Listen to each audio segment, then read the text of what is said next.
মেয়েরা যারা মাথায় কাপড় দেয় না, বিশেষ করে মেয়েরা হিজাব যারা করে না, কিয়ামতের ময়দানে এই মেয়েদের এক একটা চুল এক একটা সাপ হয়ে তার শরীরে তার মাথায় দংশন করতে থাকবে। নাউজুবিল্লাহ।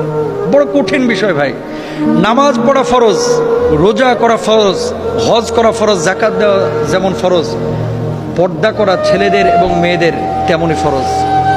মনে রাখবেন, আল্লাহ তাআলা বলেছেন ওয়ালিয়াদরিবনা বিখুমরিহিন্না আলা জুয়ুবিহিন, মেয়েরা এমন একটা পোশাক মাথা থেকে পা পর্যন্ত ঝুলিয়ে দিবে যাতে করে তার শারীরিক আকার আকৃতি অবয়ব বোঝা না যায়।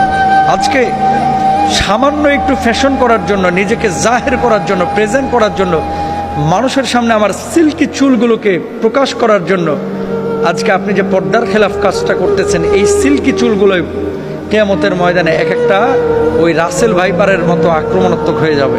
এই চুলগুলো আপনাকে মাথার উপরে দংশন করবে। কেন আমরা বুঝি না? ছেলেরা এবং মেয়েরা দুপক্ষকে পর্দা করতে হবে, চোখটাকে অবনমিত রাখতে হবে। মেয়েদের পর্দা তো পুরো শরীর, আর ছেলেদের পর্দা হচ্ছে নাভি থেকে নিয়ে হাঁটু পর্যন্ত। এই অংশটা যদি এক চুল পরিমাণ কেউ খোলা রাখে, আল্লাহর আদালতে তারা দাঁড়াইতে হবে। তো মেয়েরা মুখমণ্ডল, হাতের তালু, পায়ের পাতা এগুলো বাড়ির মধ্যে খোলা রাখতে পারে, আর বাইরে চেষ্টা করবে পুরো হিজাব মেনটেন করে তার সৌন্দর্য যাতে করে প্রদর্শন না হয়। ছেলেরাও চক্ষুকে অবনমিত রাখবে, তার লজ্জাস্থানকে ঢেকে রাখবে। এমন কোনো প্যান্ট ছেলেরাও মেয়েরা ব্যবহার করবে না যেটা জড়সড়, শারীরিক আকার আকৃতি বোঝা যায়, ফিজিক্যাল স্ট্রাকচারটা বোঝা যায়। এটা সম্পূর্ণরূপে হারাম। আল্লাহ বোঝার তৌফিক দান করুন।